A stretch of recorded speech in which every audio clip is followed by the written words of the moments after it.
So today we're going to be covering Yasuo at 3 different rank points, Bronze, Emerald, and Challenger. And this first one here is a Bronze 1 Yasuo main, having been Bronze for quite a few seasons in the lower tiers, currently sitting at a 60% win rate over 25 games, averaging 8 deaths a game, but 10.4 kills a game, so a very, very spicy OPGG.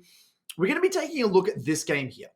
Now, I chose this game just skimming through his OPGG because it looks like an El Clasico shitfest.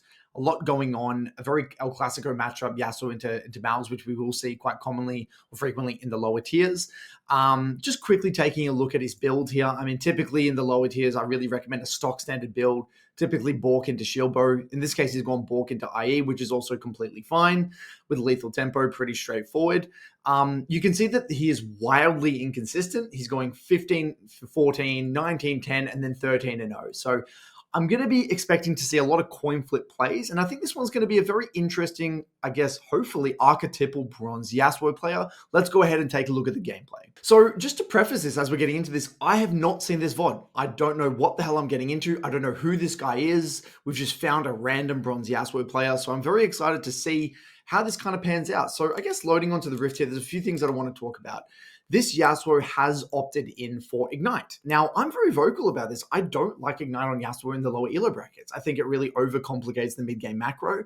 And quite honestly, you don't need Ignite to solo kill your lane opponent if you have good quality fundamentals, especially in the lower tiers. It's not really going to make or break your early kill threat.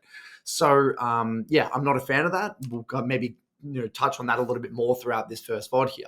So this game, I mean, he has very limited setup. I mean, he has a little bit of setup with the Shyvana, but just holistically, not many knockups for him to work with. And he is versing a decent amount of CC with the Malzahar, bit of CC with the Jarvan and the Heimerdinger as well. So definitely got to be a little bit strategic about our threat assessment. We also have good damage spread, which is quite good though. So really what I'm going to be looking for in this early lane is how good is this person's early lane wave management, trading patterns, and also, their resets, and their understanding of Yasuo's reference points. So be interesting to see where this guy's at. I mean, there's a reason why he's got wildly inconsistent, games. So we'll figure out where that's coming from. So it looks like he's gone for the Q start. Now, what I see with a lot of these lower tier lanes, Bronze and Iron, is that people will actually shove into Yasuo level 1, which gives Yasuo that favorable wave state to leverage at level 2. But then what we see on the flip side with a lot of Yasuo players is that they tend to overshove, right? As Yasuo, one of our major reference points is getting the wave on our side so we can kind of run down the enemy down the long lane. So you can do that by allowing them to shove you in level 1. You can also do that by kind of looking for some sort of a stack into a bounce. So really what I'm going to be looking for here is how is Yasuo managing the wave? What is he doing to get the wave on his side? So taking those extended trades, wave's going to be in a very, very awkward position here. We need to be leveraging our early strength. And as you can see already, wave in a disastrous position. We need to get this wave in because how the hell are we going to take those extended trades? Yasuo into Malzahar if the wave's in this location. So already some questionable wave management here. Now, we don't have any vision. We haven't established any vision here. We didn't level 1 ward either. Again, this wave states are hurting my eyeballs. And, straight away I can tell, this Yasuo, if he were to work on his wave management, instantaneously there's going to be a shit ton more consistency in this early lane. So hopefully he lets this one bounce out. I kind of call this the death zone. This little pocket right here outside the enemy's tower, this is the death zone. We're more vulnerable to ganks. We can't take trades. CSing gets harder. Literally every aspect of the lane is harder. And as you can see, we're really struggling to kind of manage, trades because we're right next to the tower. He's actually doing a great job of keeping it in the death zone, which is impressive within its own right. So finally, the wave does crash. We don't know where. I don't think Jarvan is showed, or has he? Did he just die? I don't know what happened. Did he die to the jungle camps? He died level 1. I don't know what the hell just happened there. But I'm not going to look at the global vision. I'm going to keep it just on the Yasuo here, so we kind of look at it through his POV. So look, the way we played this early lane, I mean, is quite underwhelming. We haven't been able to leverage our early strength. I mean, there's no way we're going to be able to utilize our Ignite like this. I mean, if Malzahar is smart, he's going to just base and TP and then come back with full replenish resources. And so all we're doing, here is just permanently hard shoving in, never creating trade windows. So which is a bit of a shame. So it'll be interesting to see if Yasuo ends up matching the reset here. We are on a bit of an awkward amount of gold. I mean, you can go back for double dagger, dagger tier 1 boots. We don't really have our Berserker Greaves yet, but does match the reset, which I don't mind. I think is a completely reasonable decision, especially on the cannon here. So we'll see what he ends up committing to. Looks like he is going to go for boots, dagger, double dagger. Yeah, pretty solid early base here. You don't even really need boots into a Malzahar. Pretty low early trading potential. So it looks like Nasus struggling a little bit in the early lane into the Heimerdinger. Bot lane's relatively even, and junglers are just kind of chilling and farming. So the concern here is that once Malzahar gets to Lost Chapter level 7, it's going to be very difficult for us as Yasuo to really shut down or prevent the Malzahar from farming. He's just going to kind of power farm. And so when you're versing Malzahar, especially as Yasuo, it's very important that you try to leverage that early strength, which we just simply have not done. And if anything, we're actually slightly behind in farm, which is quite problematic here. Okay, so this would be a nice little ward window. I mean, we've got nothing else to do. We've just shoved in the wave. So lovely. Here we go. Very, very good. Now, we are versing a relatively high threat mid-jungle 2v2 post 6. When Malzahar has 6, there's a lot of gang threat onto us. I don't mind that ward. I think starting Dragon would be an absolute disaster here, considering our bot lane is literally basing. And we don't know where the Jarvan is, I don't think. Okay, looks like we're going to get away with it. I mean, here we go. Jarvan did flag, so Jarvan's in the area here. Milio's moving over. Okay, so look, we get away with it. I mean, Shyvana does like doing these early dragons. I think that was a bit of a sketchy dragon call considering our Mel was in base, but here we go. Bit of a skirmish. And we die. So let's dissect this one and take a look at this through, I don't want to go too deep on this, but at a high level, I mean, take a look at this. I mean, our AD carries in base, and a lot of the time, your job as a mid laner is to basically protect yourself at all times. So you can help. I mean, we're not really missing a ton of farm because Malzahar didn't shove, but you need to protect yourself at all times here. So we end up, it looks like here off the dragon, I think we get level 6 here. So we do get level 6 off the dragon. But again, because we're getting pincered and we don't have our AD carry here, or in this case, our Mal, we need to get the hell out of here. So this E and engage onto the Jarvan and this continuation of the fight shows to me that there's a lack of understanding about the map state. We could have also just disengaged here as well. And then also there was 0 utilization of the wind wall preemptively before getting Malzahar altered. So there's probably a combination of poor lull state issues, lack of calibration of the map state, but then also, maybe an unfamiliarity with the amount of threat that Malzahar has onto us as a Yasuo.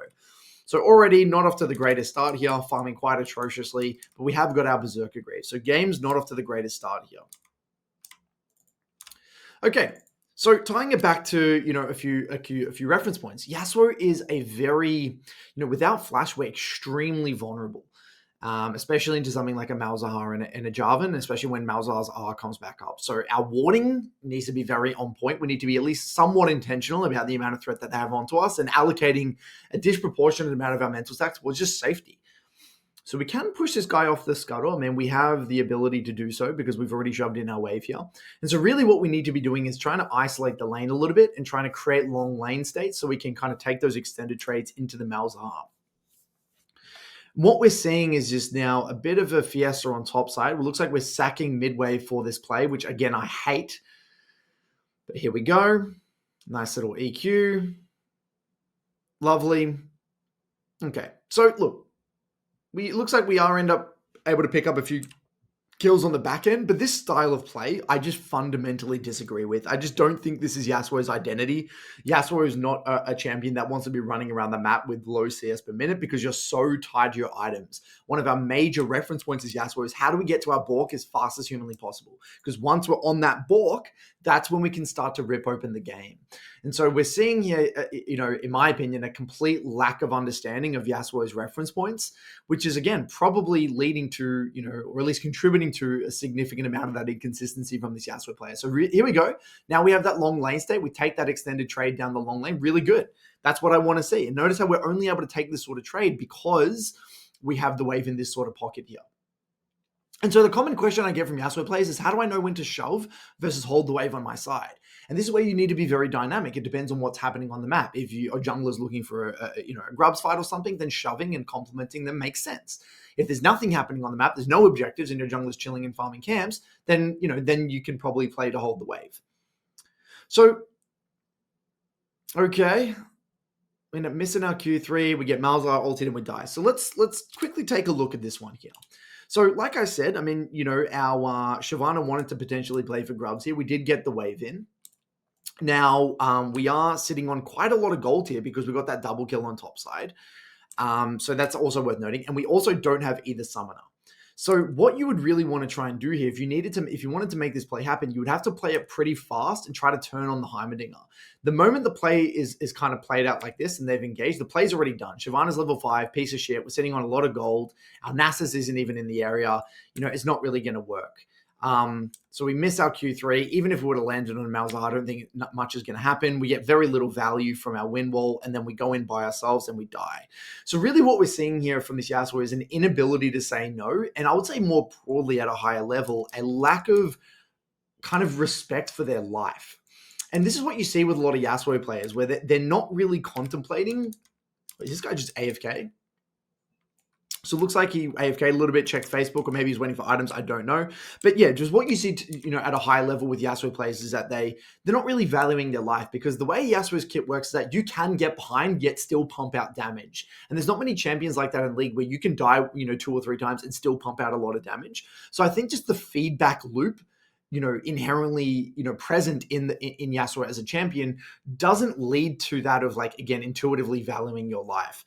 And so now we're moving into 10-minute mark.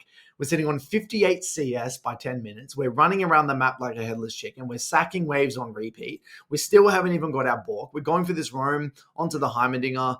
I mean, sure, they're heavy trading, and I guess Heimerdinger is overextended, but it's, why we don't need to do this. We can still just chill, relax, and get to our Bork. Now, a very common Yasuo error is rushing E's. So what we should do here in this case is actually just not even E. Walk up, stack your Q off the turret, run at this guy. And then actually, when he tries to escape, then you would E him on the back end. We see a lot of rushed E's with Yasuo players. Also a very late win wall there, but we should be able to get the kill on the back end here. Okay, so Shyvana covers mid. We're down 3 plates. We might as well shove this one out while we're here. The wave doesn't crash, unfortunately. Getting relatively close to our Bork. So playing the game from this sort of position as a Yasuo is very difficult. I mean, our composition has little to no setup. We've delayed our Bork massively. We're versing large amounts of lockdown with that of the Malzahar and the Jarvan, and especially, given our low CS per minute, it's going to be very difficult translating into the mid game, especially with Ignite. So we end up burning our flash again. Something that you got to remember as a Yasuo is that when we're not trading outside, if we're trading outside of the wave, we don't have our access to our mobility. It's very difficult to take these sorts of fights. Now, in this case, Malzahar's R doesn't get really blocked. We have no mobility tied to the minions, so we just kind of have to blow our flash. And so that's a misunderstanding, again, of the conditions that we're really looking to fight within for Yasuo. So, look, there's a reason he's in bronze, and we're starting to see it. Inconsistent fundamentals, a lack of understanding of Yasuo reference points, and quite honestly, he just looks very flustered. He's just running around the map. Whenever there's a fight, he's moving there and, leading to a lot of inconsistency. So, does land the Q3. Not exactly the greatest play here, so we get out. Beautiful. I'm glad to see we do not compensate.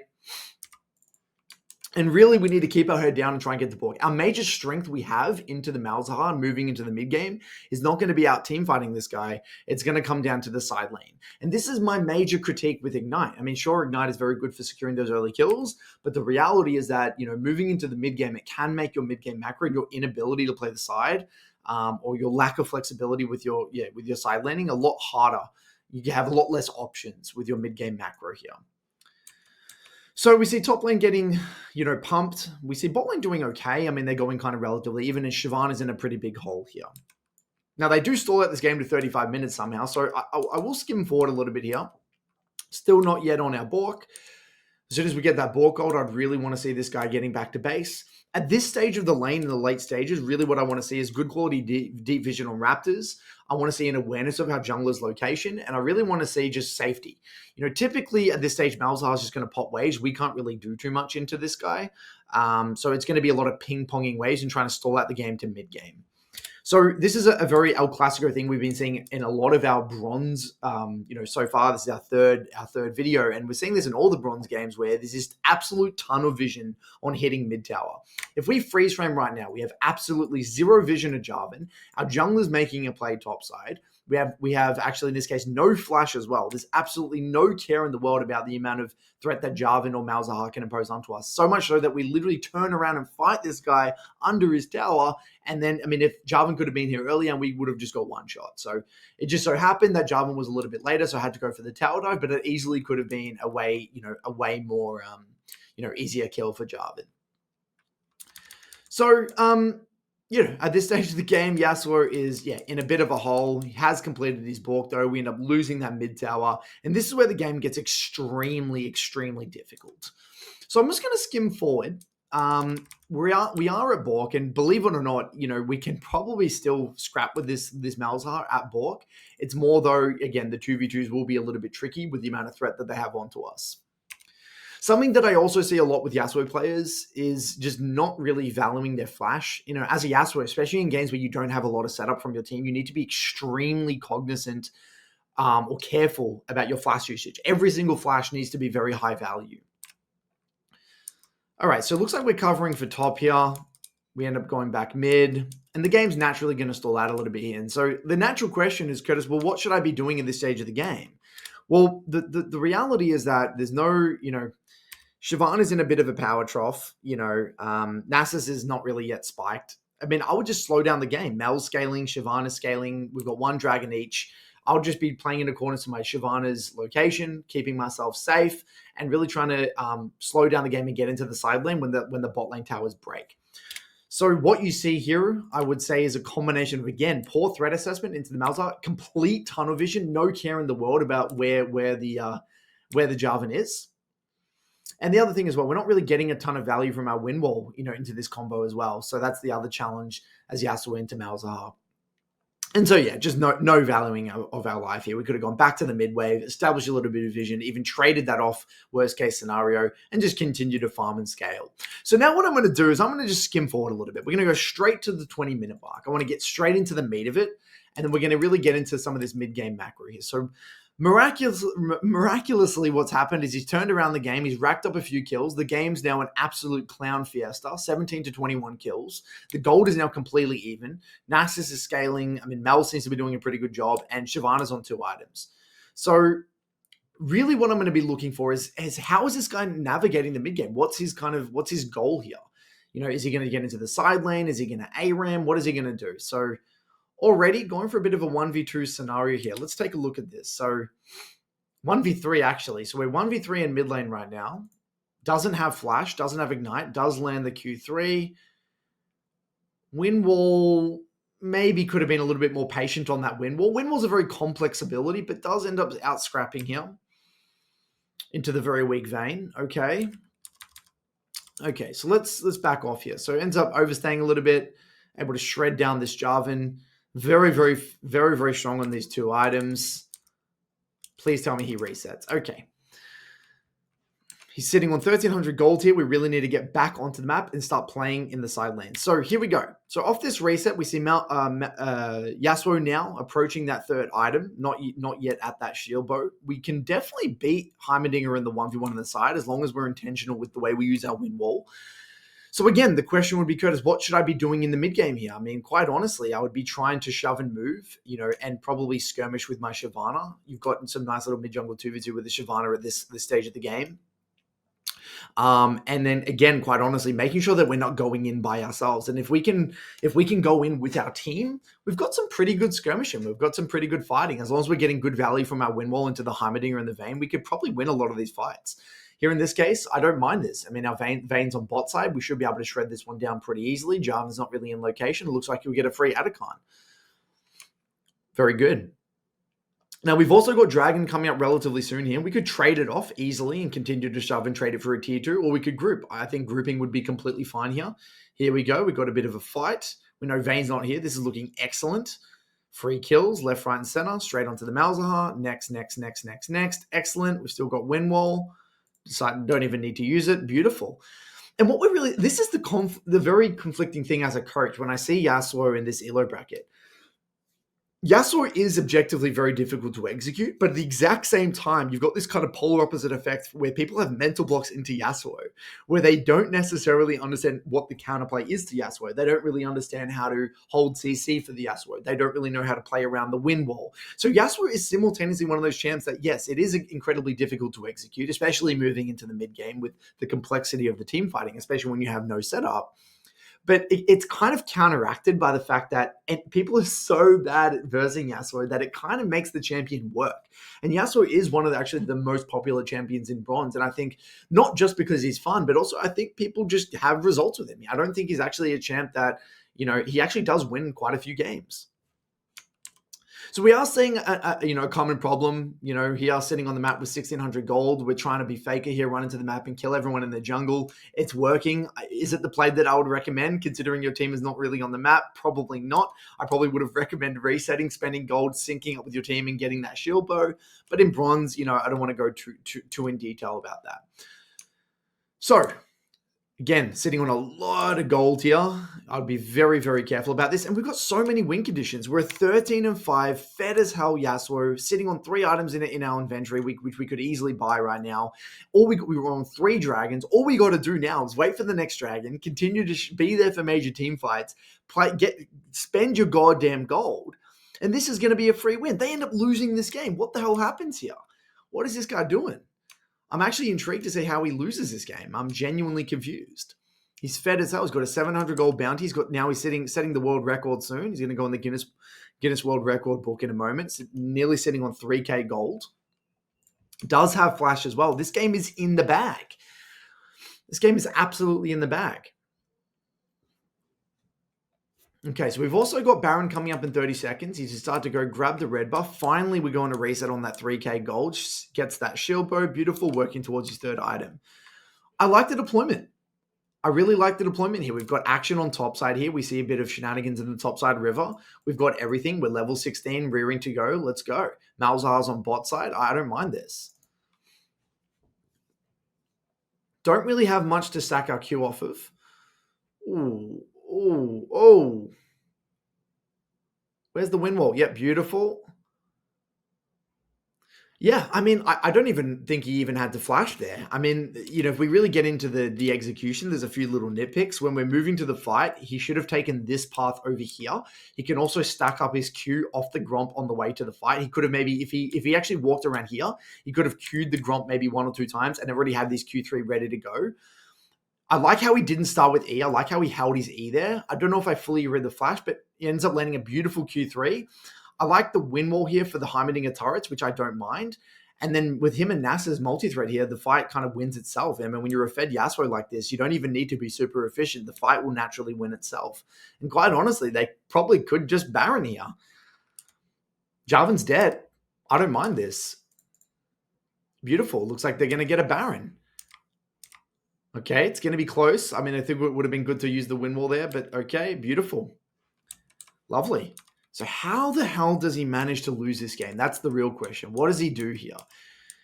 If we're talking about how do we end this game properly, it's wait for our team to redeploy back on the map, fight with our team around the next dragon, and the game's a free win. So it does get a decent... Let's take a look at this. So he's going in for a bit of a 1v3 here. So Nasus goes in 1v3, dies. We choose to follow up and go in for the 1v3. We know Mouse doesn't have R. This is a pretty low value win wall. What are we win walling here? I think holding that win wall for the Vayne would have made a little bit more sense here on the back end. If we actually win walled here on the back end, we probably could have won that very easily. Looks like we might die anyway, and boom, big bounty. What we see with these bronze players is that they cannot help themselves. They have to say yes to these crazy man disadvantage plays. They fail to recalibrate the map state, and they fail to have that mentality or adopt that mentality of high percentage plays. Why in the world would we want to go for a 1v3 with a 700 gold bounty? Our team's in base. The game is over. You don't need to be a hero, buddy. You do not need to be a hero. So we'll go for another deployment here. Now we've desynced the death timers. This is what I call the El Clasico death cycle starting, where Nasus goes in, dies. We go in, die. Our team go in while we're dead, they die. So now all of our reset timers, all of our our timers are completely desynced. And typically what you see is one person going in after the other. Oh, look at this. Next one, Mel.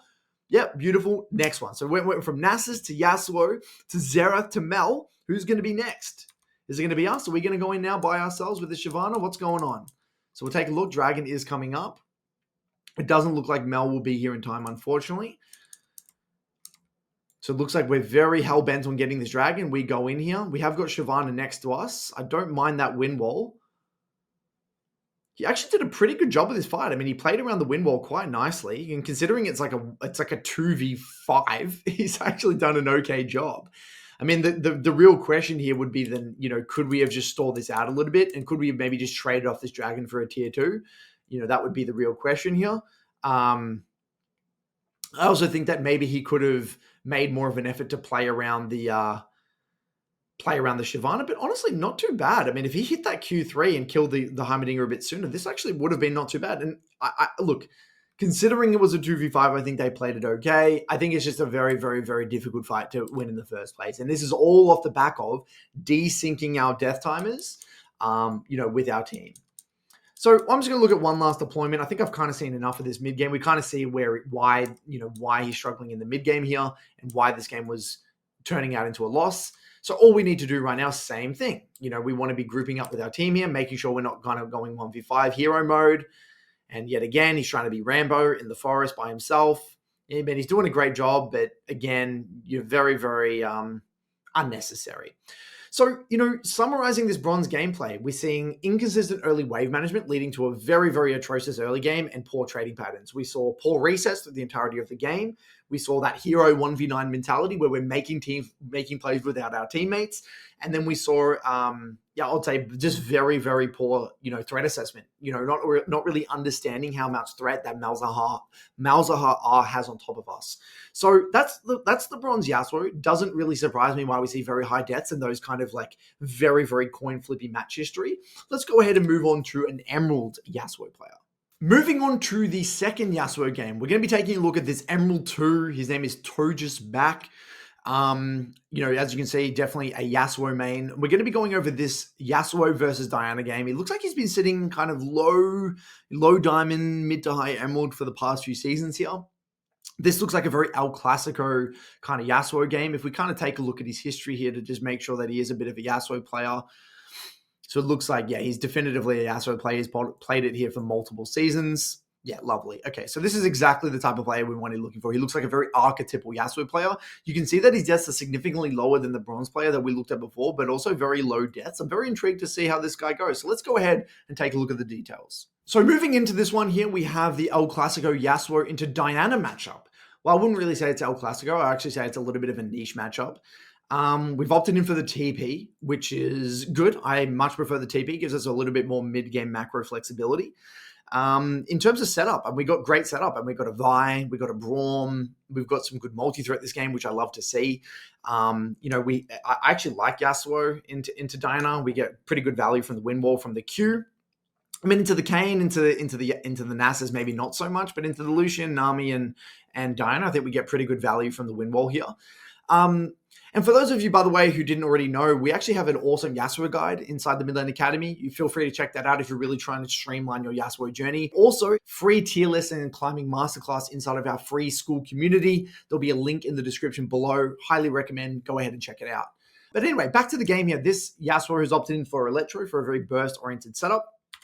So really what I'm going to be looking for here, hopefully, is a little bit more consistency from a wave management perspective, a little bit more intention, trying to get the wave back onto our side. In this case, we're going to get double the value, obviously, in the 1v1 in terms of our trading patterns, but also the gank, the gank threat from the Vi here. So we have got a level 1 ward as well. Not to say that it matters a lot into a Kayn, not a ton of gank threat. So it looks like we are going to be playing for the shove here. Hopefully we turn this into a 2-stack. Now, we have an Echo top this game. Definitely quite unique. Don't see that too often. I like the positioning outside the wave there. Hopefully, we play for that level 2 first. We could be probably already stacking our Q here, to be honest with you. Here we go. Lovely. We've got that bone plating that mitigates a ton of that damage. Beautiful little short trades. I love the intention here. It'd be great to get this wave crashing as well in an ideal world. Yeah, look, at the end of the day, I don't mind the extended trades. I mean, we have lethal tempo. You know, she has ignite. I mean, she has electro. I don't mind this. It's obviously a little bit spicy. I don't think it's terrible. I mean, look, if we're going to be a little bit nitpicky here, I think let's just get into the details. So, I mean, he definitely missed a Q on the back end. He missed both Qs here. So, you know, that definitely adds up. So he's missed 2 Qs there. I also think here, he probably didn't need to E the Diana. He could have actually just stuck onto the top of the Diana and then E'd the caster and then chase the Diana here on the back end. And that way you could kind of extend the trade a little bit more. And then he also missed a Q3. So just missing way too many Qs. I mean, he's missed like 3 or 4 Qs in that entire kind of 20-second kind of scenario, which definitely doesn't help. And because of that lack of intentionality with his wave management, the wave's in this really awkward position. And this is what I see. You know, there's this emphasis on trades from these Yasuo players, but they're not really contemplating how those trades are going to impact the wave. And so if you're watching this, if you are a Yasuo player watching this, something that is so important, that is always in your control as a Yasuo player because you have such a strong early lane, is what are you doing with the wave? Are you trying to keep it in the middle? Are you trying to shove it and bounce it? Are you trying to slow build? Are you trying to allow them to shove it in? What are you trying to do? You know, and the goal at the end of the day, guys, is to get the wave back onto your side because that's where we can create the conditions for those extended trades here. Okay, so we do get our passive procced. We're a little bit scared here. Diana can probably burst us with the Electro, so we're being a little bit more respectful. I would like to see some win wall usage of that Q.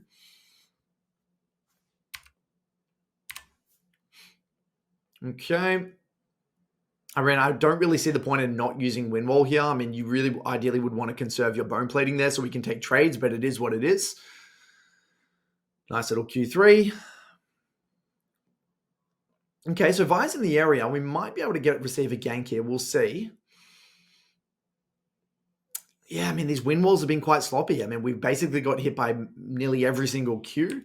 And we haven't really got a ton of value from those Ws. So it looks like we're going for an early recall here, maybe a dagger refill. We'll see what he ends up going back for. Looks like Diana's maybe going for a reset as well. So he's actually going for the straight double dagger here, which I think is completely fine. He's actually holding TP as well. Okay, I mean, you can hold TP. You're going to go down maybe a melee or two, but I think that's okay. Looks like we're going to miss 2 melees. Not the end of the world. So we can probably start to shove this one in and get it bouncing back out. We can also slow build. That's also completely reasonable. This would be a beautiful little ward window. So we can start to trade aggressively before the Diana gets back. But Kayn, relatively low jungle, threats are not the end of the world. Okay, so lovely. It looks like we've got a little bit of a slow build going on here. I mean, where are those win walls? I feel like we could be using our win walls way more aggressively, missing missing that Q3, not getting a ton of value. I mean, we did use the win wall for the caster damage, but I think it would have been way more valuable to block the Q3s. We do get the wave in this time, which is much better. So not too bad. So this Diana's actually end up going for the Sheen. I mean, we're probably going to lose the short trades. We're going to win the extended trades. Now that Diana's got chunked and has no pots, we're in a very commanding position here. Very commanding position. And again, where's the ward? We had a ward window there in between the waves. We chose not to use it. So Nami is going to be on a little bit of a roam window here. Okay, there's Nami back on bot side. Here we go. This is looking like a very good scenario. We've got the wave slow building back out to us. Yeah, this Diana is very low. We can now pull the wave, freeze it, and create little trade windows here. So good. Hold. Much better. Please don't let it crash. Ah, man. Why did we not just leave this wave altogether? Don't touch it. Pull it. You can pull it off to one side. Don't go for this EQ3. Chill and freeze. Then you've just basically guaranteeing the solo kill on the back end. But now the tower, I mean, the minions hit the tower. The wave's now going to slow build out. Diana, if she's intelligent, is going to reset. It's exactly what she did. And now we just missed a whole other, opportunity to solo kill. So we're already seeing on both of these VODs, both this Yasuo, Emerald Yasuo player and the Bronze Yasuo player, just very sloppy early wave management and early trading. not really what I expected. I thought I would see a little bit higher of a caliber of wave management and intentionality with those, with that wave management. So quite surprising, to be honest. Okay, so we've got a nice little slow build here. We really need to make sure this wave crashes. We don't want the wave stuck on Diana's side here. Luckily, we are versing a low threat jungle, so we're not really too scared to crash this wave in. Beautiful. Sitting on 1,000 gold. Probably could have gone for a quick recall there if you really, really wanted to. You could also wait for a cannon if you wanted to as well. We can see that this Yasuo is not identifying ward windows and really struggling to capitalize on these ward opportunities.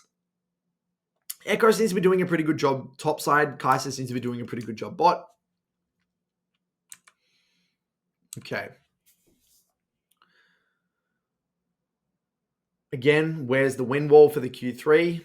Misses the, I mean, with the Q, sorry, we're not really getting any value from this win wall. So let's take a look at this. So first things first, I don't mind that little short trade. I think that's completely fine. I don't even mind that one. I think if you win wall that Q and then kite back and then land your Q3 here, this is honestly not a bad little kind of just disengage and short trade. But again, because we got no value from our win wall, we missed our Q3. We end up getting kind of annihilated there on the back end. But I will say, just from a wave management perspective, like again, trading with that sort of wave state is not ideal. But Vi comes through. We try to capitalize. We end up burning the flash. We need to hard shove this one into a reset. So Vi comes through, which definitely saves the day. We were in a really shit position there with actually an inability to reset. But we did have TB, I guess. But yeah, not an ideal scenario. So we reset, come back, get recurve, double dagger, end up completing the refill as well. Beautiful. So it looks like Dinah's going to be going for another recall. This is a beautiful ward window. We've got grubs up on top side, so we can easily be complementing our Vi here. Lovely ward on the ledge. Excellent. Very good. Love this. If they come and fight, we can definitely fight. Good. And get back to mid. Well done. So at this stage of the lane, in my opinion, we just beat Diana. I think we just win those extended trades. I mean, the only way we lose is that if we, again, blunder our wave management or just simply don't use our win wall. I mean, I think we just stat check at this stage, in my opinion. I mean, Diana doesn't have enough damage to one-shot us, so we're going to win the extended trade. So there we go. There's the Q down. We could definitely be looking for short trades here if we really wanted to. Eating through the wave and looking for those short trades. Yep, beautiful. I can see the intention. Okay. I mean, I would just say, just hold the wave again. I mean, there's not much reason to shove, right? This is another wave that you could freeze and hold the wave on your side, right? There's no neutral objectives up. We don't really want to be making this play down here away from our jungler anyway. Our Vi doesn't have ultimate. I think just chill, hold the wave on our side and take those extended trades, ping danger onto bot side, and then play selfishly for the 1v1. We can also do this and try and play for prio and have adaptability, but I would say that's adding a little bit of unnecessary chaos. I would really like to see a little bit more selfishness from a wave management perspective here. So here we go. We see a bit of action on top side. I like the shove and hover here, put our body in the area. Looks like the play is probably already over. Lovely. Good.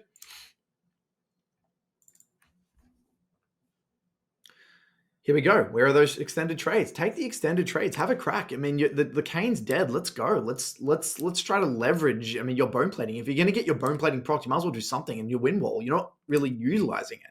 We're playing co-op versus AI in a matchup where we don't really need to do that. But okay.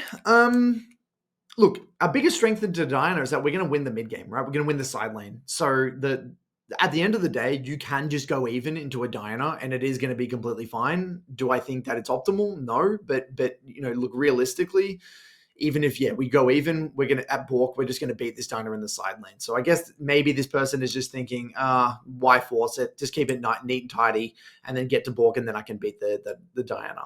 So it looks like Diana ended up going for a TP on top side, killing top. We're not yet on our Bork. We've just got that recurve and the pickaxe at this stage. And so here again, tying back to what do we do with waves? I mean, when neutral objectives are up and things are happening, that's where we want to be shoving. When no neutral objectives are up and nothing is happening, then we can kind of hold the wave on our side. In this case here, we've got Dragon coming up relatively soon. Diana's on top side, so I think hard shoving is great. We get free access to plates here if we really wanted to. Beautiful. Really, really good. Very good. So we kind of see Vi moving over. Vi doesn't have ultimate yet, but it's coming up very, very soon. Hopefully we don't start that. Our bot lane is not really yet in base. So this is good. I love that he played for shove here. Might be able to look for a bit of a gank here. We can stack up our Q on the wave and look for a bit of a setup. Also got Vi to follow up. Unfortunately, we miss our Qs. We're messing up our Q stacking. Here we go.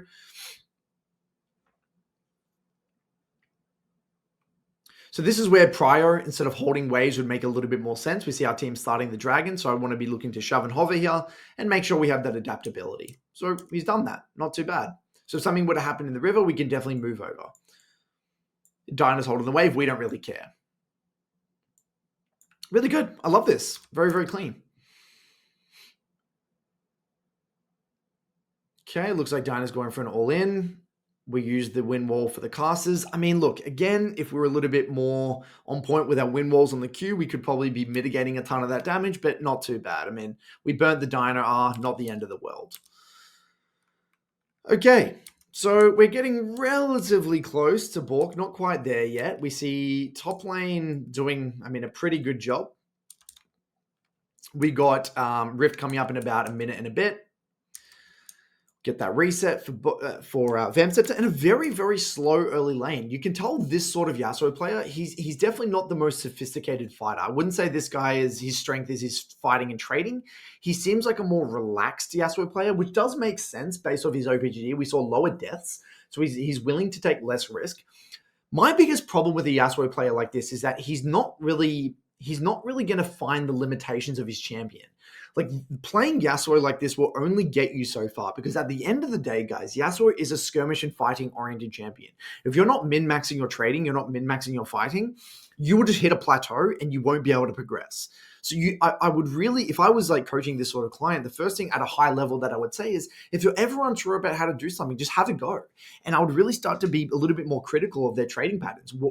How are you utilizing your win wall? There's a Yasuo player in the Midland Academy that talks about priming your mental stack, loading into the game, thinking about what exactly you want to win wall. So I think an exercise that this Yasuo player could do is start really contemplating, how do I want to use my win wall this game? What abilities do I want to use my win wall for?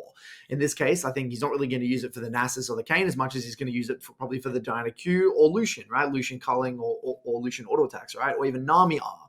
But for the most part, in lane, we're going to be using it primarily for the Diana Q. And so I think if he put a little bit more attention on his W usage and wave management and trading, I think that would really, pay dividends for a player like this, because you can see he's not taking a ton of risk. He's not overcompensating. He's not doing anything too crazy, which is very good. I do like that to a certain degree, but it will only get you so far. So I love that he doesn't go bot here. His team is on top side. We don't want to be shadowing bot side. Ideally, what we want to be doing all the way back here is collecting these waves and shoving and hovering top side. We shouldn't even be going bot here. We should be hovering top side. We should be on this Rift Hold on spawn. We see Kayn all the way at the tier 2. Our team's already in the area. We could be hovering top side, because now, theoretically, Kayn and Diana could have first move and we would be late. But yeah, in this case, it doesn't look like they're going to contest, so we should be okay. But it is very, very important that we're always aware of what our jungler is doing, and we're there for those major neutral objective fights, because fundamentally that's what our champion is very good at doing. Good at 2v2ing, 3v3ing, skirmishing in the river, and especially when we have set up with a champion like that of Vi, it makes our life a hell of a lot easier. Okay, so we're currently sitting now on Bork.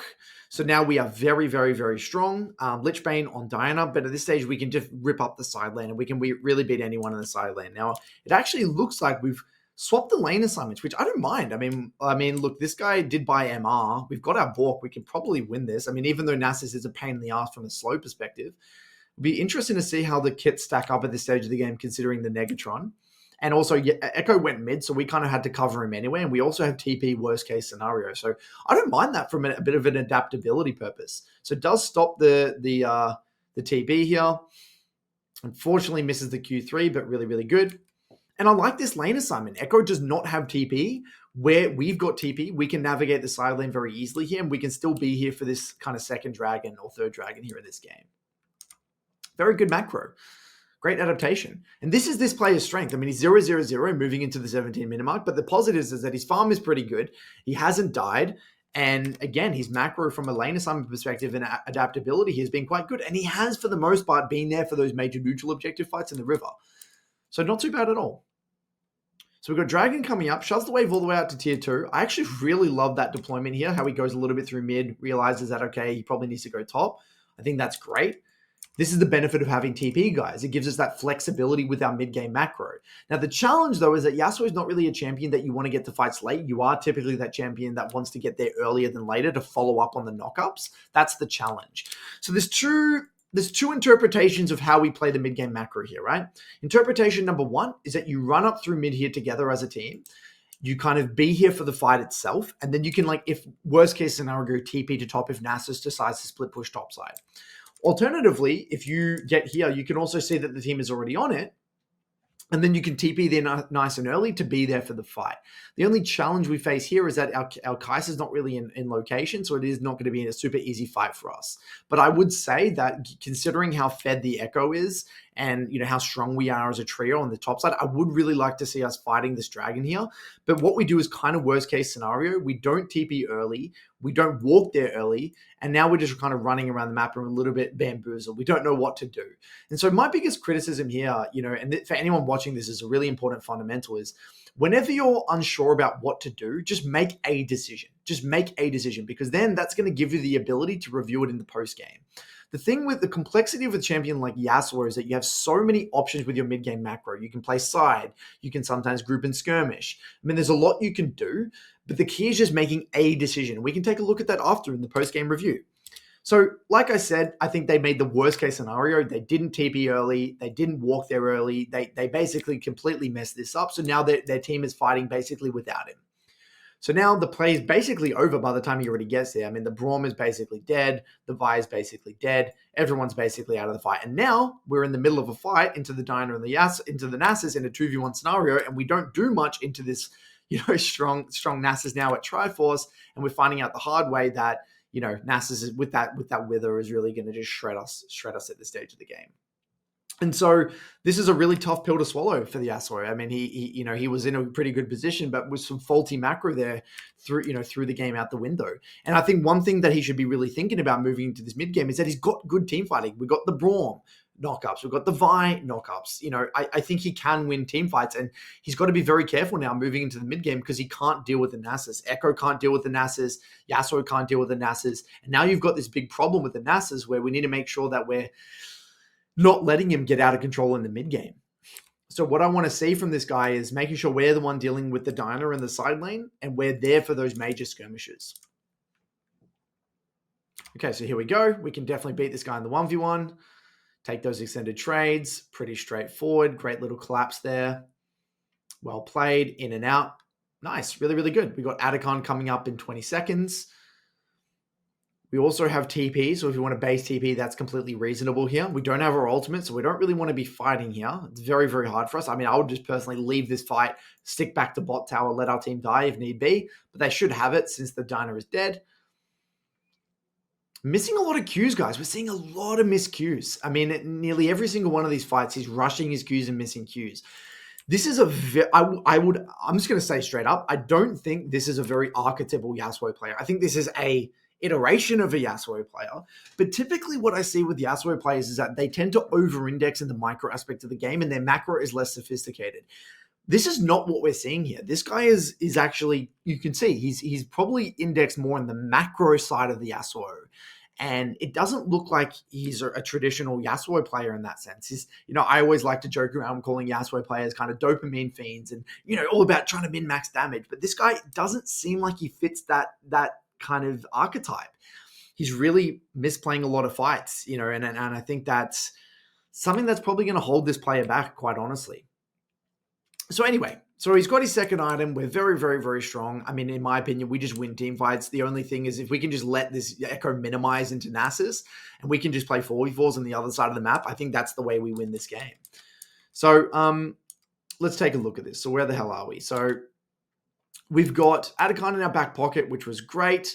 I mean, at this stage of the game, all I want to see here is Yasuo being there for those major fights. We're on that 2-item spike. We need to be getting back into the side lane here. I don't really like that deployment. We should have been going straight bot here. We can match the Diana, get a shit ton of prio. Looks like is he freezing the wave? I do not like this. We've got Dragon coming up soon. We need to be shoving and we need to be regrouping through mid and then playing that fight with our team here. So here we go. Please shove and rotate. Dragon's the next major neutral objective. I don't really know why he's recalling. There's nothing really he can purchase at this stage of the game. I would love to see Echo just minimize topside into the Nasus and we just group here with our team in the 4v4. So it looks like he actually got his upgraded Berserkers. Lovely. Please group up here. Very good. I love how he doesn't go for bot wave. Just leave bot wave, stay here for the fight, and then we can get the bot wave later on because there's no tower. We can fight this. Bit of a wasted win wall again. Does get the group to the flash Q3. Okay, so let's take a look at this. So the team was pretty split up here.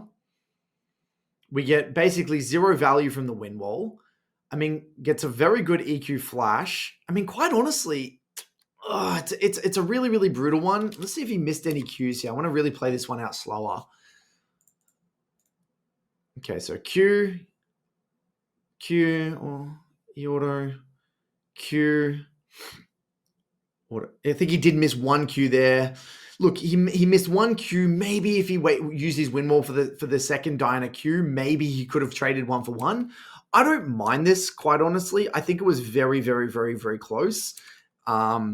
Maybe there's a world in which he kites back out with his team off the scuttle. Like maybe what he could have done is he could have, taken, Q here, Q here, E through this guy, Q3, and then maybe if he can get onto the scuttle here and then kite back to his team, maybe. But quite honestly, I think it was just a little bit of a mess here. He probably needed to be more grouped with his Kaiser and Braum, stay grouped there, play with the setup. Unfortunately, we face checked the Kane and they're able to kind of burst that vibe before he's able to get anything. So I wouldn't overcomplicate this. I think this is just a very, very difficult scenario to be in. It's a little bit unfortunate, and I would say that that's more the byproduct of us making mistakes beforehand. So fast forward a little bit here. The game is now getting a little bit messy. This is what I really don't want to see. I don't want to see us dealing with the Nasus in the side lane here, especially at Frozen Heart. I'd really want to see, Echo minimizing on bot side and us just playing that mid to top. So here we go. Nasus is a raid boss. We're trying to 1v2 this guy. We're really, really, really struggling. Literally 2v1ing us. We're going for the 3v1 special here. Nasus just absolutely ripping us up. And this is the reality, guys, is that you got to know who you can and can't beat in the side lane. When you're playing Yasuo, understanding that who your favorable matchup is so goddamn important. And now if we're just going into the side lane and struggling to get prio, your champion is not really going to have an identity. We need this Echo to be matching that guy and just minimizing. So the game is getting, stalemated. If we're stuck in this lane assignment with this guy, I mean, we're not really going to go anywhere until we get this Echo in the side lane versus the Nasus. The game is just going to stall out. I mean, there's not really much we can do here. Okay, does go for the TP. I like this. We see a fight. Baron's also up. This is great. This is really, really, really good. Any excuse to get the hell away from that Nasus and be there for these major fights is great. What would have been better, just as a side note, notice how, guys, this wave's in Narnia. There's no reason for us to run all the way out here. We should be deploying out of base, straight mid, grouping up with our team and looking for a fight because we know that Nasus is highly likely going to catch that wave. So that time where Nasus is catching this wave, we could run up here, group up with our team, make a fight happen with our engage with the Vi, with that good setup, boom, get that engage off, kill 2 or 3 people, and then turn that straight away into a Baron. But now we get all the way into bot, we realize, well, the wave's already here. There's nothing for us to do. We're just twiddling our thumbs and wasting our time. So now, instead of having, if we had actually deployed properly, we never would have had to TP. We already would have been here from the fight, from the get-go, being able to follow up on the Vi knockup, being able to follow up on that knockup with our R, probably kill the Kane before Kane even gets the R off, and this would have been a completely just 3-1 fight, and we would have been able to easily win this fight, turn it into a Baron, and the game probably would have been, relatively over here. So that's something worth noting. When you're fighting when you have compositions that have setup, you don't want to be TPing in late. You want to be there from the get-go. And I think it's also a great opportunity to explain the significance of how you deploy onto the map. Now, if we take a look at the way the fight was played out here. So TP's in, misses the first Q, E, Q. I mean, win wall, look, not terrible. He did win wall actually. He actually did win wall the Diana Q. See if he could have got more value from his win wall here. I mean, maybe he actually probably could have win walled the Lucian to peel his team there, potentially. Also misses the Q3 on the back end, which obviously doesn't help as well. So, look, I would say that, there's a lot of room for improvement with the way he's contemplating lane assignments, the way he's thinking about his TP usage, and the way he's actually playing with a team that has set up. And I think that's all I really want to talk about here. So, if I was this Yasuo player, the advice that I would really want to give to this guy, number one, if your team has set up, I want you to be a little bit earlier to the fight rather than later. Number two, when you're moving to the mid game, contemplate who you get prior into. You don't want to be stuck in a lane assignment where you lose the 1v1. Number three, in the early lane, we need to be working on our wave management, making sure that we're definitively getting the wave on our side so we can take those trades. Number four, starting to use your lull states to prime your mental stack about what you actually want to win wall. We're seeing in all these fights that we're getting very low value from our win wall, in which case you should be thinking about already. You really should have a pretty good idea about what ability you want to win wall. And then lastly, this person needs to spend a lot of time in the post game going over those major skirmishes, looking at them predominantly through a micro lens, because they're fighting it and their trading is not really up to scratch. And this is really going to lead to a pretty significant plateau. And maybe this is why this person is never really budged. They've kind of been sitting at that same rank for the past few seasons, up and down like D4, high emerald. And they're not really going to be able to progress until they start to really level up the quality of their fighting. So I love this VOD. I think there's a lot of important Yasuo principles here. So for the third VOD here, we have a challenger Yasuo main Toast from the EUS server. Some of you who are Yasuo aficionados would have heard of this guy. Very, very infamous Yasuo player over in Europe. We're going to be covering a game where he versus Caps. 12-2 absolutely pops off. I guess first few things, noticing his OPGG, he seems to be relatively stable and consistent with his builds into Bork Shieldbow. He seems to be going TP basically every single game. In terms of his OPGG, nothing fancy in terms of stats. Looks like pretty straightforward, consistent stats here. So we're going to go ahead and dive straight into the VOD here. So what we've seen with the first two VODs, the Bronze and the Emerald, we've seen inconsistent, poor quality wave management. We've seen questionable resets. We've seen sloppy skirmishing. Specifically, I would say sloppy W usage. So I'm really going to be looking for, hopefully, cleaner fundamentals, cleaner W usage, better quality skirmishing, and a lot more discipline, syncing up with our team in the mid game. Now, this was a VOD that he did well, so it'll be really great to see and hopefully highlight some of the things that he's doing well so we can try to kind of emphasize them to help people replicate some positives rather than just talking about the negatives over and over and over again. So Yasuo into Nico, very kind of spicy matchup, very heavy trading. A few things worth noting is that, Nico's passive order is a bit of a pain in the ass, goes through our win wall, I believe. We end up going for the E start over the Q start, already injecting a little bit of chaos. The positive, I guess, of E start is that you're building the flow, but also utilizing that mobility to potentially avoid skill shots here. Now, it looks like the Vi, we do have a ward level 1 on the Raptors. Already a lot of spicy heavy trading, which we don't mind. He's opted in for the D shield over the D blade. Wave's in an okay position here. Looks like the wave is coming into him, which is quite good. That means the wave's going to be in a nice little pocket here for us. Slowly but surely. Stacking up our Q immediately here. I mean, we're doing a very good job of looking at those short trades. And just a few little details here. Take a look at the actual movement here. So we get that level 2, start stacking up our Q here. E, Q, beautiful, horizontal movement, sidestep the incoming E, re-engage, go over the Q, into the Q3. Really, really, really, really solid. And again, wave's still completely fine. And we've already completely chunked out, or for the most part, burnt both of Nico's pots. Nico doing a very good job of trading on the back end and very, very decisive re-engage here. So we'll just take a look at that one more time. Instantly stacking up that Q. Gets hit by the root. E flash, auto, Q, beautiful. Pretty straightforward. So, I mean, look, quite honestly, I think Caps probably overplayed his hand in this early lane. I think Toast did an excellent job of abusing his level 1 E start, injecting a little bit of chaos, and really just kind of not allowing Nico to take those short trades and kind of bringing it to the Nico in that early lane. So really well played. And the thing that really jumps out to me already is how we're not dicking around with stacking up our Q. We've got very, very decisive movement. and very intentional about utilizing that E to kind of gap close and avoid some of those skill shots. So it'll be interesting to see how he tries to snowball this lane here, gets a preemptive ward out on that bot side, makes Nico make a choice between him and the cannon. He's able to take a nice little extended trade here, dive in, dive out. Beautiful Q3. I mean, Caps is definitely not playing this lane very conservatively. We end up taking that tower shot on the back end, an incredibly fast-paced lane here. Vi is showing on the top side, so we do know we're in the isolated 1v1. Now, we do not have flash at this stage of the lane, so we've got to be a little careful.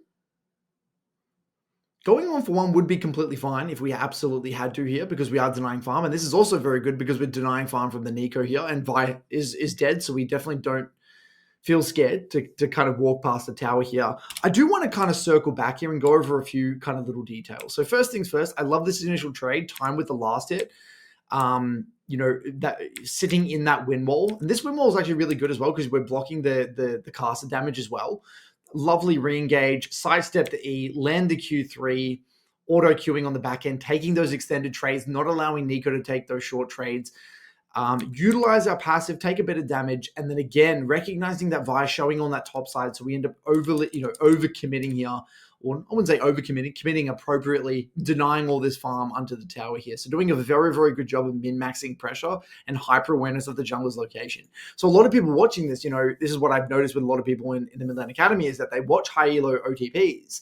And they went, oh my God, wow, they're so aggressive. They're doing all these things. But no, this guy is really thinking about the jungler's location. He's not just mindlessly, walking past the T1 without knowing where the Vi is. He's only able to do this because he knew that the Vi wouldn't be in that location.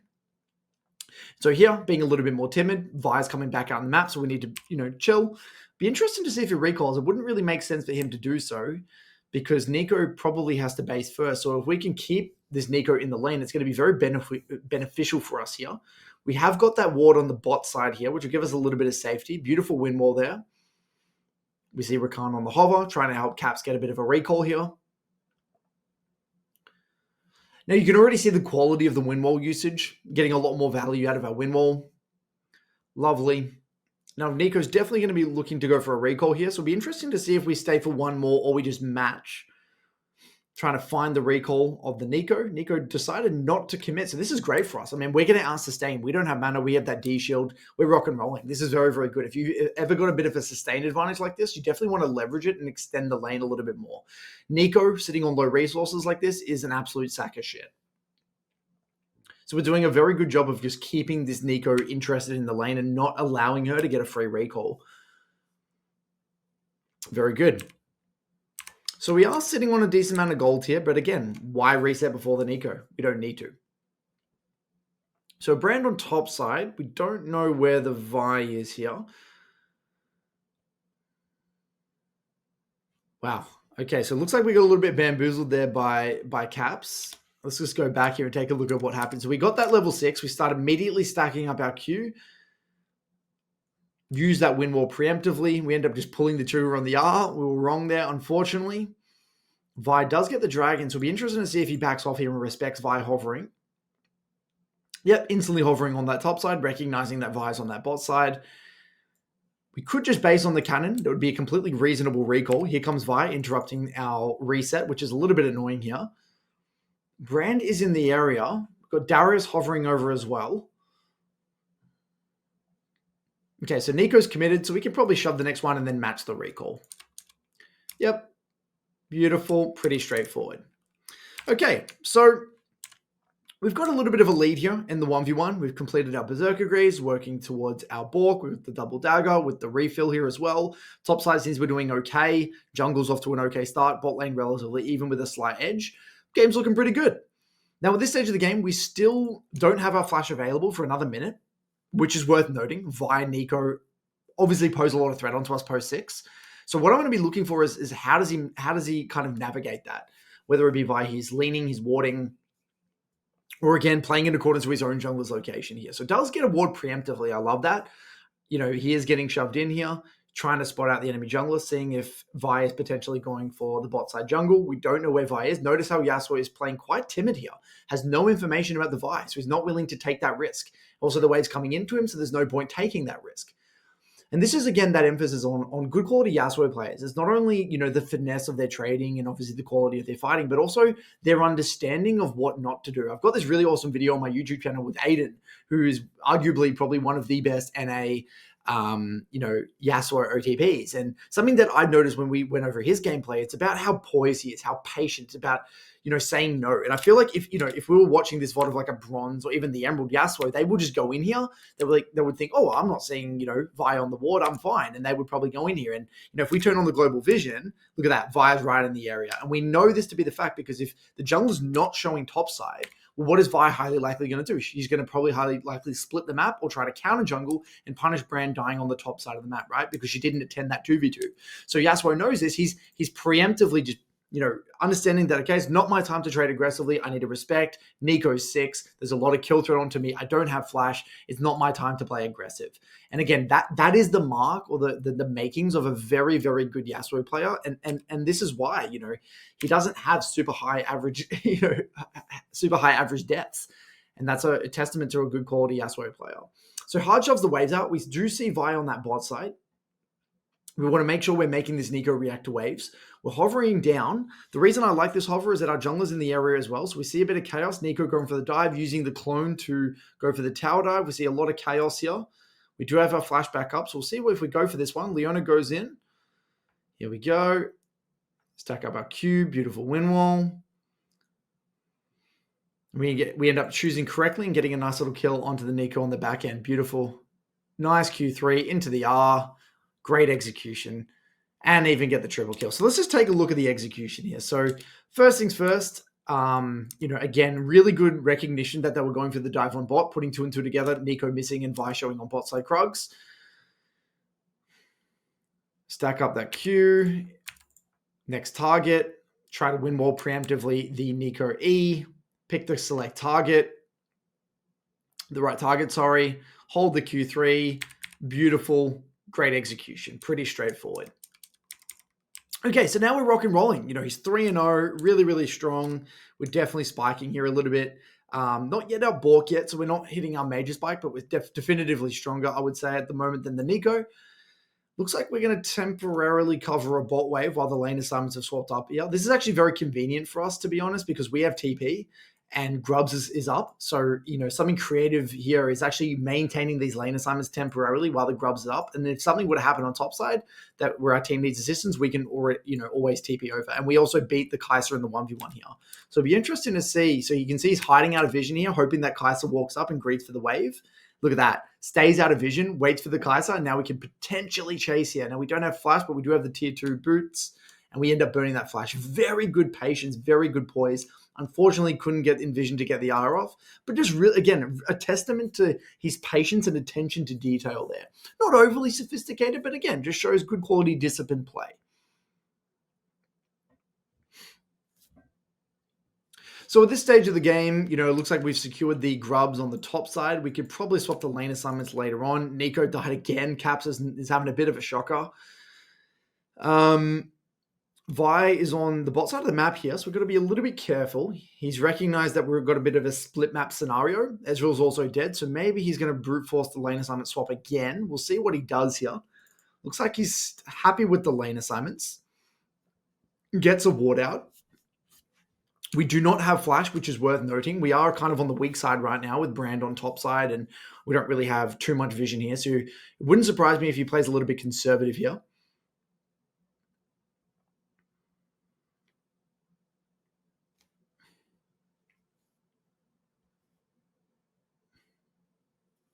Yeah, I'm glad to see that he doesn't chase. He doesn't have a ton of information about Vi's location, so he keeps it neat and tidy, relax.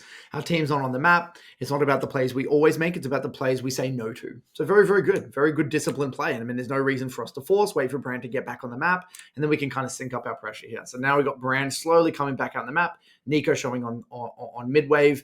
So we feel pretty safe here to shove this one out since the Kai'Sa doesn't really have a ton of threat onto us. So here we go. Dragon is up here. The team is maneuvering in.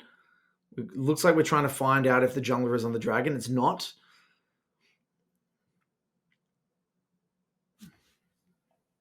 little bit of an awkward scenario here. I mean, we don't have a ton of vision. Vi's doing a pretty good job of staying out of vision. So we're just trying to keep this wave shoved out while also, keeping up our farm. And then look at that, boom. Vi straight on top side. So this would be interesting. We can definitely do dragon, maybe even start pressuring the tower here.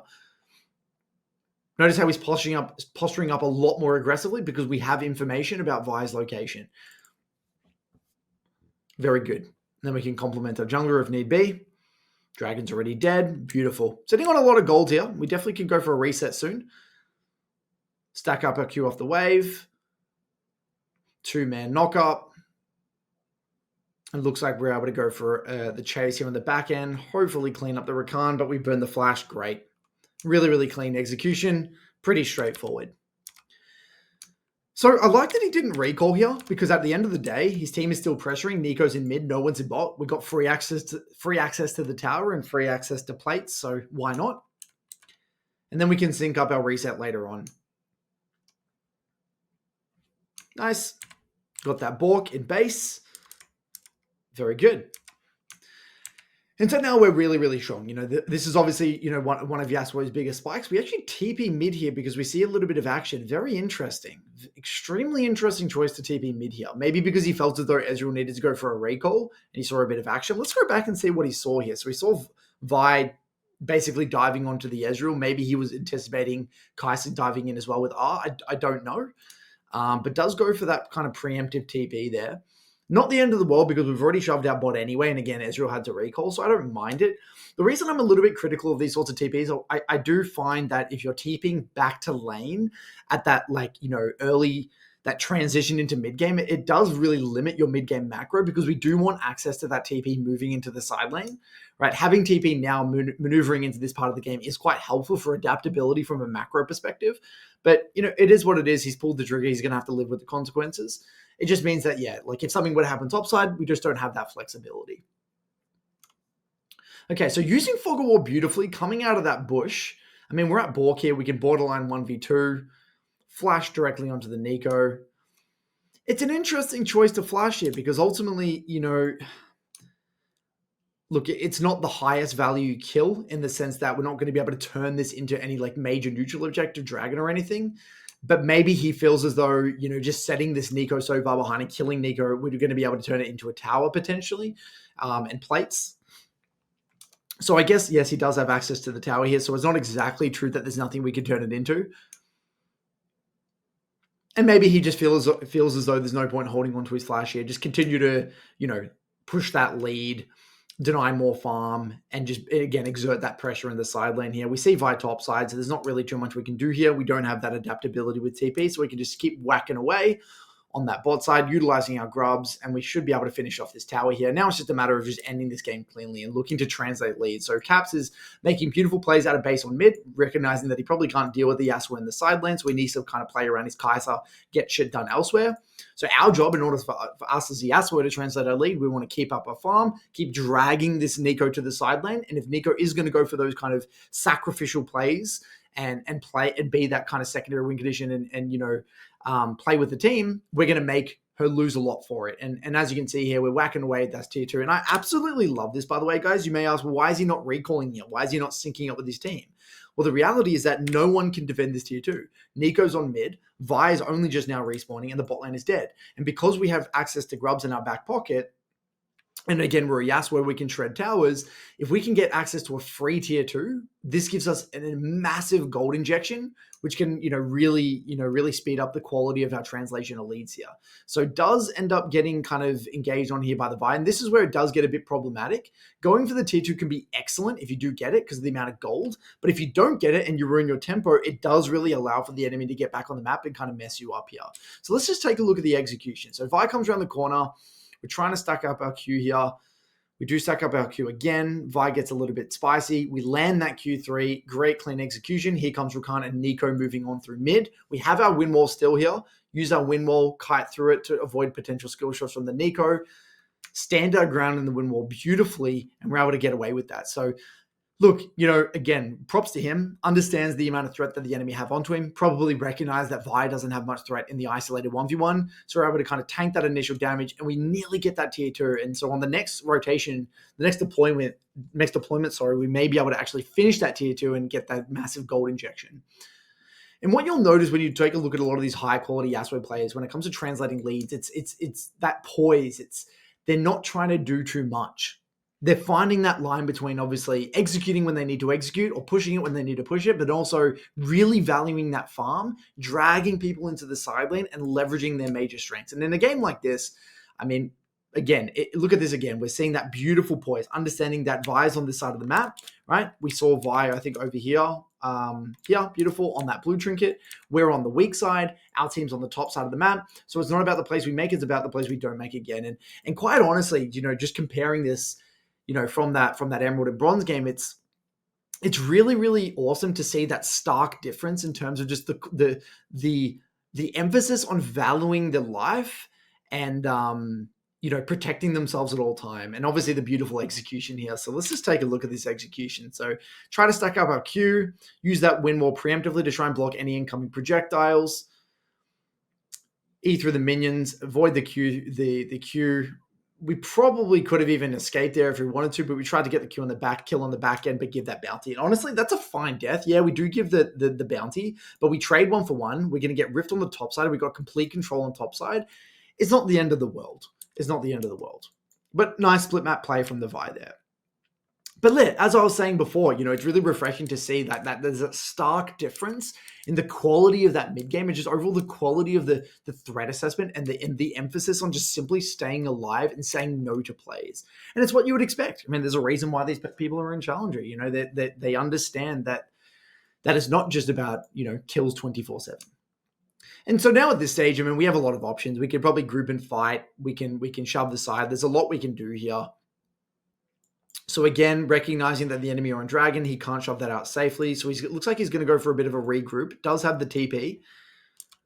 Doesn't feel safe enough to continue to shove out, knowing that he's in a 2v1. But then the moment Vi shows here with the team and the Nico shows there, he's actually now contemplating just potentially fighting. So this whole sequence, let's get into the weeds. Let's really get into the weeds here. So we've got the blue trinket on the Dragon. There's a wave that needs to be attended to. So it does deploy immediately out onto bot side here.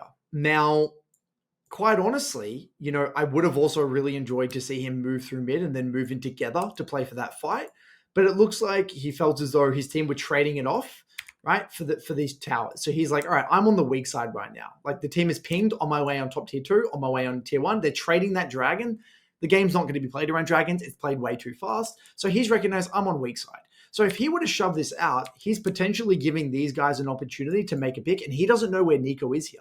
Nico could be sitting in this bush. Nico could be somewhere over here. And Nico could be waiting for the split map play on this side of the map, whereby it's not our time to make a play here. So now he's just chilling. He's like, oh, well, fuck, I can't do anything. And so, this is all dark. They finish the Dragon. He doesn't feel safe enough to contest this wave. So he's probably panning his camera here, being like, oh, okay, well, do I want a TP? Oh, it doesn't really look like a play. There's no camps. Like, ugh. And now he's trying to make a decision. Do I want to TP to this play, or do I want to kind of respond to this wave that Gwen is shoving in? Now, he's also contemplating that his team is quite strong, and he's maybe even thinking, maybe my team doesn't need me. Maybe my team doesn't need me. And the play did look pretty good from his team's perspective. So remember, when you're playing in mid-game as a Fed laner or a Fed champion, you're always trying to find the balance between saying yes to plays that I'm needed to go to, but also no to the plays where I feel like my team can win anyway, so therefore I can min-max my farm in the side lane. So then he finally pulls the trigger with the TP, recognizing that the Gwen's also TP'd in, and now he feels as though he has to be there to help his team with the team fight. Cleans up here, pretty straightforward. And yeah, makes that decision. Beautiful wind wall on the Nico route. Goes in for a little bit of a dive here. Sorry, I actually missed that dive. Let's just take a look at the execution of the dive here. Stack the Q up. Use the minions to get through. De-aggro. Beautiful. Yeah, so it's important to note that every Yasuo player, they love their farm. Yasuo is one of those champions where it's all about items, getting to your ball, getting to your shield bow, getting to your 2-3 item spikes. And the faster you can get to 3 items, the faster you're going to take over the game for the most part. So really love it. We definitely need to get the hell out of here. Rakan's going very deep. Looks like we overstayed potentially a little bit. We may be able to escape here on the back end because we're just so goddamn fed, but the portals come and bite us in the ass. So a little bit of an overstay for the tier 3s. A little bit sloppy there. That's okay. Looks like the next major neutral objective is probably going to be that Atacon. We do not have our TP, so we need to be a lot more careful with our deployments. We deploy immediately onto topside. The bot waves in Narnia, we don't have TP, and Atacon's the next neutral objective, so we need to be on this side of the map here. We also have our flash. We're strong as hell on 2.5 items. It's go time. So here we go, playing for control. We should be able to do that Atacon on spawn there. Actually decides to go bot. Really, really interesting. I wouldn't have thought that. I would have thought he would have just sacked bot. Yeah, exactly. This is what I would have thought. I would have thought that he would sack bot wave and then stay with the team. He just moved over to get the red, which I don't even know if I fully agree. Like, I think quite honestly, we can just sack this all together, stay on top side and brute force plays over here. But maybe he was worried about Nico pressuring the tier 2. I don't know. It's an interesting one. Because again, if the action's going to be over there, we don't want to be late. We don't have that TP. So takes the red buff. Nico has a TP advantage here. We do see some action. We are going to be a little bit late. Hopefully our team can hold out by the time we get there. Here comes the Nico. Okay, here we go. EQ, auto Q. Lands at Q3. Bit of a waste of wind wall, but that's fine. They should theoretically be able to turn this into an Atacon. We'll see if they go for it. Yep, beautiful. Pretty straightforward. And maybe we'll look at the last deployment here. Ends up staying on top side. We have TP up in 30 seconds. I like this. Really, really smart. I mean, we don't need to recall right now. Dragon is the next major neutral objective. It makes sense to stay on the map right now because we can kind of drag them around the map because we beat everyone on the side. I mean, we beat Nico on the side and we also beat the Gwen on the side. So dragging them around the map is really, really good here. And we see them A-ramming and kind of brute forcing, understanding that they have like a pick composition. So instead of us compensating, we just stick on the tier 3 here. And I love it because the dragon's not up yet. This is great. They're too early to the neutral objective. And this is really, really great awareness of what the actual time of the neutral objective is. Now, if that neutral objective was coming up sooner, I wouldn't like this macro play. What you'd be better off doing is resetting, spending your gold, redeploying, getting back on the map immediately for this dragon. But again, if the enemy get hit not this early and they try to make these plays, who gives a shit? We can just trade that off. Look, by the time dragon's even up, we're already basically on the inhib. So sure, they're going to get dragon, but we're going to get inhib for it basically. Or they don't go for the dragon and now we have enough time to get back onto it. So again, that's the beauty of making them make a choice between you and the neutral objective and leveraging your strong side landing and TP as Yasuo. And this is also kind of, I'm just echoing my sentiment of just like why I like TP on Yasuo. It really gives you a lot more options in the mid game with your kind of macro.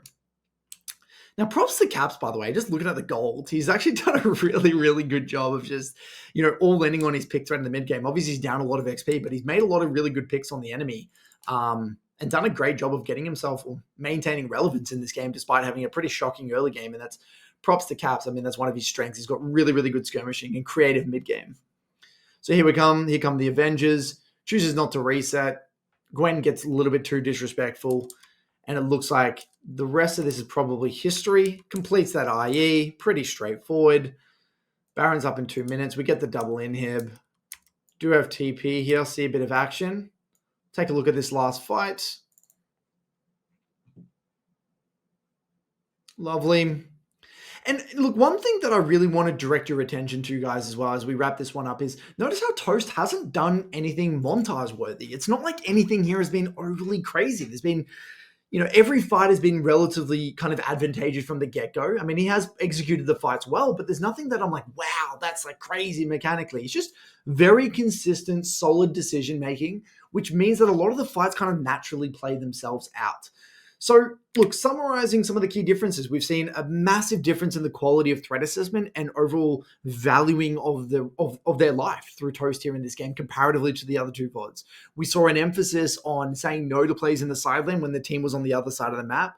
We saw a lot of intention with TP usage and being intentional with those lane assignments, a massive difference in the quality of the mid game. We saw, obviously, very clean skirmishing, good W usage, solid early laning, relatively clean resets, and obviously great matchup understanding. So, I mean, there's a reason they're in Challenger, guys. So hopefully this gives you guys a few kind of points to kind of riff off of, going from that bronze to the emerald to the Challenger.